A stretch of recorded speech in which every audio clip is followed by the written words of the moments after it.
Hello everybody, this is Ola Ali, and in this video I'll talk about some basics of the neural function.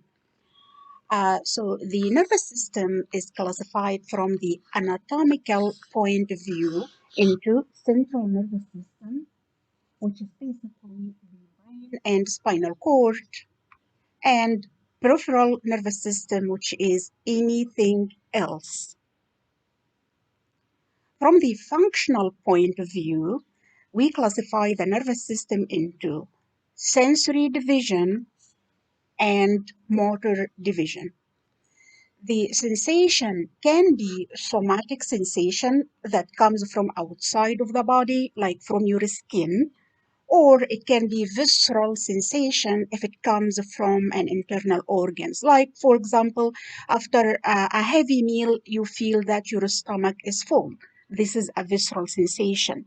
The urinary bladder is full and you feel the urge to go to the restroom. This is also an example of visceral sensation. The visceral sensation is also called afferent pathway,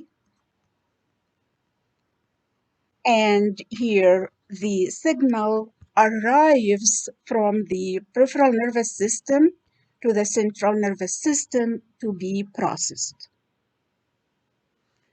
The motor division is also called efferent, and here the signals exit the central nervous system to go to the peripheral nervous system. The motor division can be either somatic, motor, or visceral motor that we call autonomic nervous system. The somatic motor system supplies our skeletal muscles. So this is voluntary. We control to move our skeletal muscles. This is from the somatic motor signals. The autonomic nervous system, on the other hand, is involuntary. We do not control it. And it can be either sympathetic division that dominates during stressful situations. So sympathetic is the system that works during S for stress. And here your heart rate speeds up and you will not be digesting food. It can be parasympathetic during relaxation times. And here the heart rate decreases and the body will be able to digest.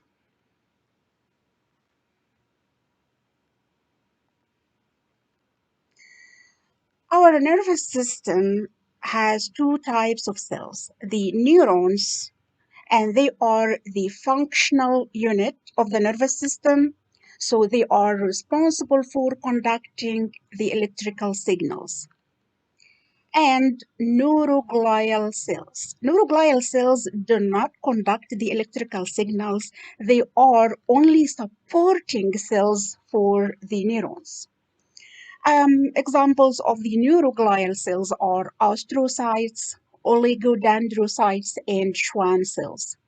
The astrocytes are the most common neuroglial cells.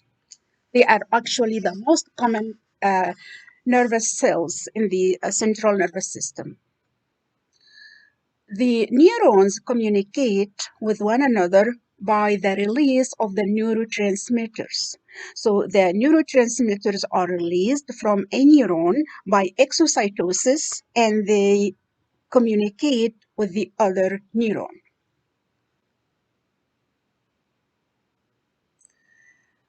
Here is a neuron and it has dendrites that transport the signal to the cell body. Here is the axon that takes the signals away from the cell body. The axon terminals here have the neurotransmitters that is released out from the axon terminals to work on a second neuron. Here are the supporting or neuroglial cells around the neurons. So this is called oligodendrocyte, and this is responsible for making myelin sheath in the central nervous system. The myelin sheath insulates the axons, and its function is to make the electrical signals fast. Here are the astrocyte, and here we have the ependymal cells. They produce the cerebrospinal fluid, CSF. So in the central nervous system, the myelin sheath is produced by the oligodendrocytes. But on the peripheral nervous system, the myelin sheath is produced by Schwann cells. So both myelinates axons, but oligodendrocytes myelinates the axons in the CNS. Schwann cells myelinates axons in the peripheral nervous system. The myelin sheath is so important because it makes the signals fast. So the electrical signals cannot go through the insulation layer of the myelin. So it has to jump between the parts that do not have myelin sheath. We call them nodes of Ranvier because the action potential or the electrical signals jump. The signals now become faster in comparison if we do not have myelin sheath. We call that saltatory conduction or jumping conduction. So that saltatory conduction happens only when we have myelin sheath. Myelin sheath is important, again, because it makes the electrical signals faster. How about if we do not have enough myelin sheath on the axons? This is a disease that we call multiple sclerosis. And here the signals are slow, and this can lead to numbness of the limbs, paralysis of muscles, or loss of vision. These are symptoms of multiple sclerosis when the myelin sheath is destroyed. What is a synapse? This is a space between two neurons, and this space is called synaptic cleft or synapse. The neurotransmitters are released here in the synapse to work on another neuron. In the peripheral nervous system, the second cell is not a neuron, like in the central nervous system. The second cell can be a gland or a skeletal muscle. So here, this space here is between the axon terminal and the skeletal muscle. We call that neuromuscular junction. So the synapse in between the axon terminals and the skeletal muscle cell has a specific name, which is neuromuscular junction. Here we have the central nervous system neurons. This neuron is presynaptic in reference to this neuron in green color, and here is the synapse in between them. So the first neuron, which is the presynaptic, releases the neurotransmitter here in the synapse, and this neurotransmitter that comes from the presynaptic neuron communicates with the postsynaptic neuron. The green neuron is presynaptic for the purple one, which is the postsynaptic neuron. So the neuron before the synapse is presynaptic. The one after the synapse is a postsynaptic neuron.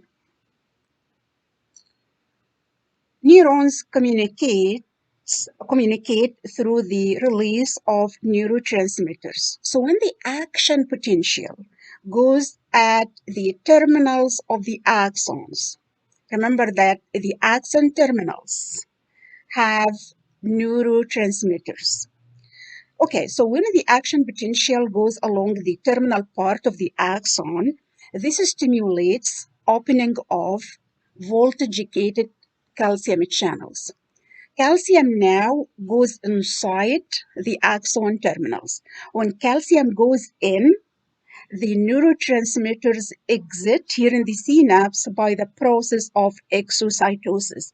So we may say that the calcium enters and then it kicks out the neurotransmitters in the synapse.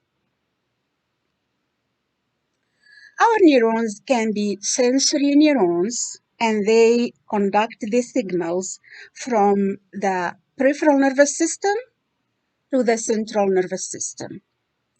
It can be motor neurons, and they conduct the motor signal from the central nervous system to organs or muscles, to glands or muscles. And it can be somatic motor, and the signal here goes to our skeletal muscles, or it can be visceral motor or autonomic, and again, this can be sympathetic in case of stress or parasympathetic during relaxation times. The interneurons are association neurons. So they are located within the central nervous system, and then they just communicate the sensory division with the motor division, or gets the signal up to the brain from the spinal cord. So they associate signals. We call them interneuron. Okay, now let's go over some review questions. What is the importance of myelin and what happens in case of demyelination? Remember that myelin sheath speeds up the conduction, and when we lose myelin sheath, this is multiple sclerosis. The point at which the terminal part of a neuron communicate with another neuron is called the synapse, and here the communication is made possible by the release of neurotransmitters. The synapse between a motor neuron and a skeletal muscle has a specific name, which is a neuromuscular junction. When the action potentials reach axon terminals, what happens? Voltage-gated calcium channels open, and as calcium enters, it kicks out the neurotransmitters by a process of exocytosis. Now, the neuron that communicates information from the CNS to the peripheral nervous system, so here the signals exit the central nervous system. It is an efferent signal. So this is a motor neuron, while the neuron that communicates information from the peripheral nervous system to arrive to the CNS, so it is an afferent signal. This means it is a sensory neuron.